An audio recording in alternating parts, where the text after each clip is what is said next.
Hello, I hope you're well.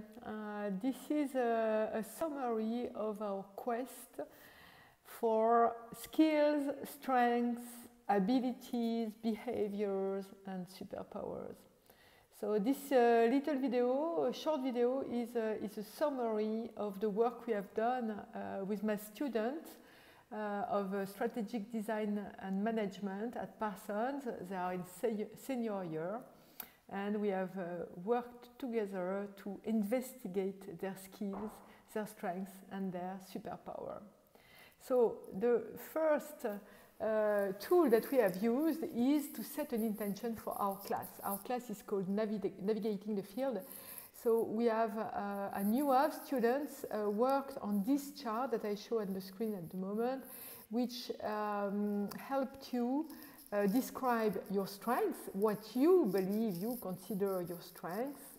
And I said you need to have at least 10, so you need to think about it, and it would be even better to have 15, and I'm sure you can find them.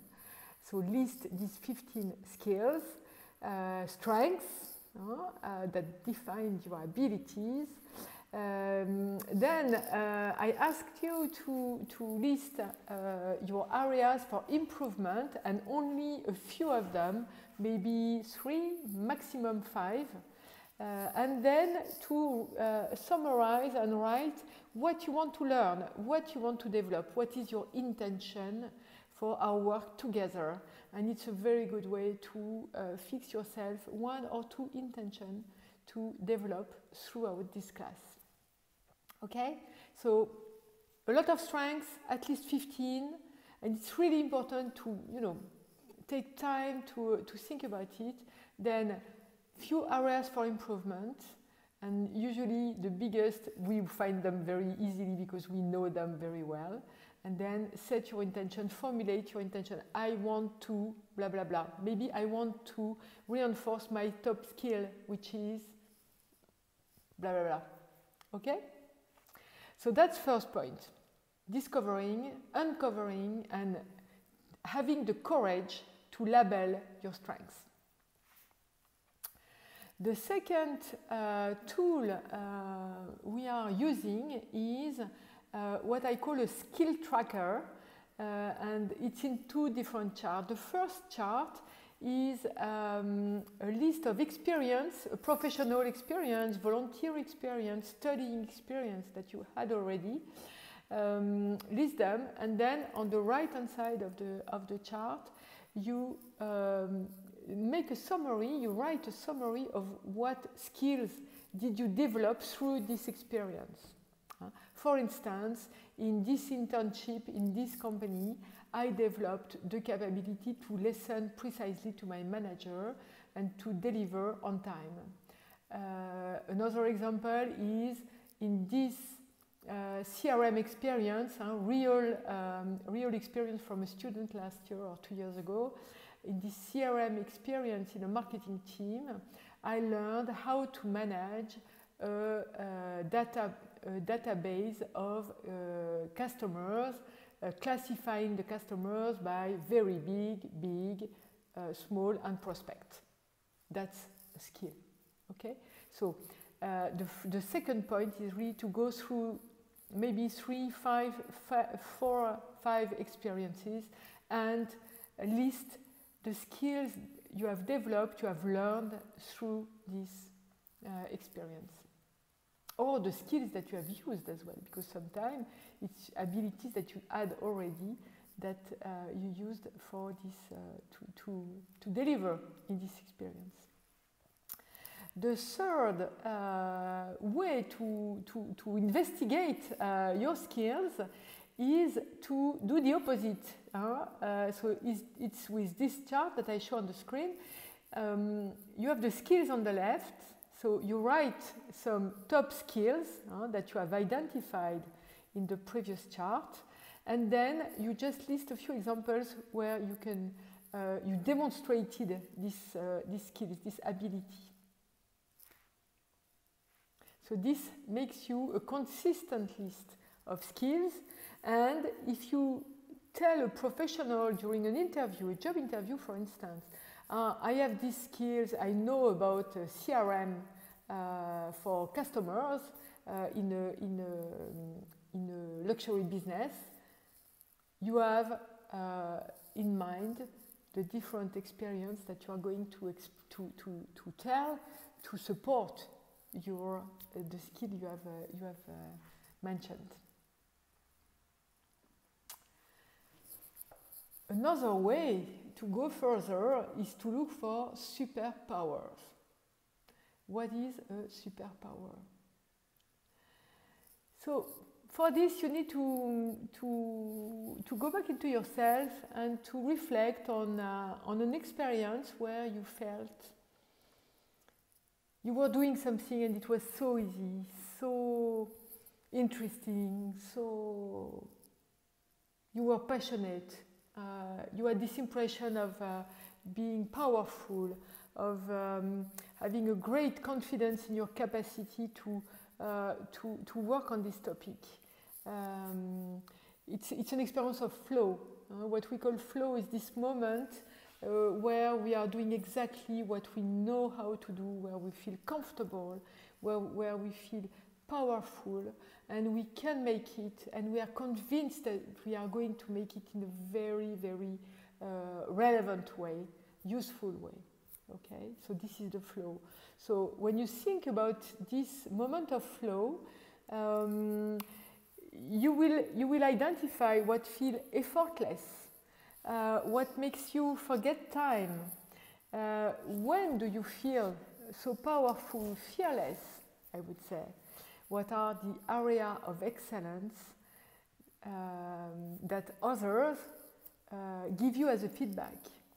Why, for what kind of actions or skills or advice do others come to you, ask your help, ask your support? That's where you will find your superpower. So you reflect on that and you make a list and maybe write some little stories of this moment of flow when you felt really very powerful, fully focused on what you're doing, and just list what you were doing, and then your superpower will appear naturally from this analysis. Then, how do we classify all that?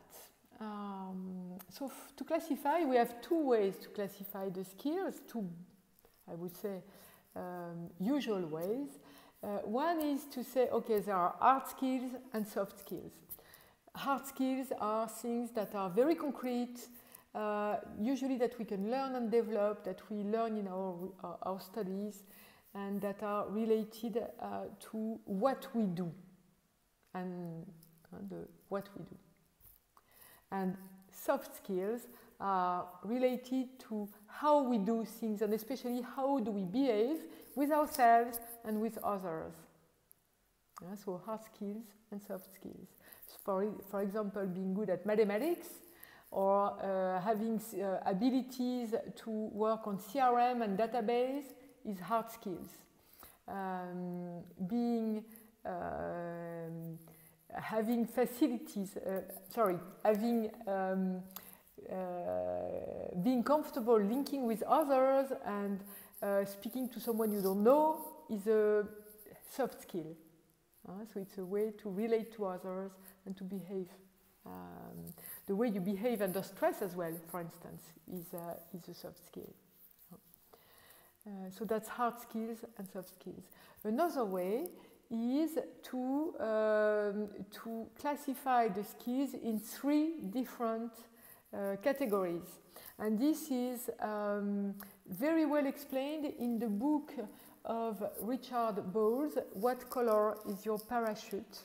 That I really recommend when you're working on what you want to do in the future. And in this book, Mr. Bowles is referring to Sidney Fine, who is an American writer who wrote a lot about industries and cities as well, city mayors as well, and who worked on trying to understand the skills of workers.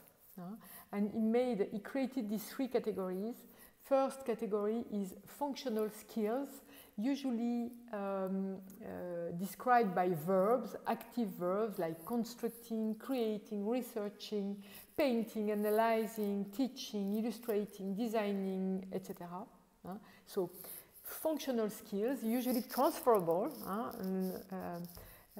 so we can learn and develop. So active verbs. So that's the first category. The second category is special knowledge. So it's more what you know, what's inside, what you have learned, probably, but what's inside. And it's usually nouns. So it can be graphic design or mathematics or procedure or bookkeeping or data analysis or a language like French or English or Japanese or Mandarin, playing the piano, so music playing, principle of conference planning, for instance. So it's a lot of special knowledge. There's a way to do it. There's an ability that you have developed and you know how to perform it. Okay? So described by nouns. And the third is closer to the soft skills, and it's the self-management skills or traits, and it's how you conduct yourself, being alone or with others. And it's usually adjectives or verbs like adaptable, self-confident, enthusiastic, disciplined, flexible, outgoing. All these are self-management skills. Okay? So functional skills, special knowledge, self-management skills. And it's a good way to categorize as well your own skills and to put order into that. Okay? So, to try to summarize all that, and before writing your resume or your LinkedIn profile, I propose an experience, and this experience is in 2 steps. First steps, I'm asking you to visualize your skills, your functional skills, your knowledge, your behaviors, your special superpower, to try to visualize it with colors, in a creative manner, with drawings maybe, or in a mind mapping. Okay? So you take maybe 10-15 minutes to do that, and then you find someone in your close circle, maybe a friend, maybe a peer, another student, maybe someone you work with, and you explain what you have done and your skills and how you organized it and why and how it's supported. And your peer will kindly ask you some question, positive question, to help you go one step further. And I share the question with you. I have prepared some as an example, but it's up to you and your peer to find the one that you want to explore. My recommendation is to have questions that will help extract the best, the most important, interesting, valuable information for you. So some examples of questions: what is your favorite activity? What was your best experience of this skill? Can you add something more unique to yourself? Which of these skills makes you the most happy? Can you share an example of this skill? How could you make this skill more specific, to be more appropriate and relevant to exactly your unique savoir-faire, your unique know-how, knowledge? Yeah. So my recommendation is to have kind and non-judgmental questions and not to answer, to let the person who is presenting and working on her skills answer for herself. Okay? And then I think that you can revise your list of skills and superpowers, and this will give you interesting information to put in your resume, to talk about yourself, and to include in your LinkedIn profile. Voilà. That's all about skills, superpowers, ability, and others competencies. See you soon for another lesson from my class at Parsons, Paris. Bye bye.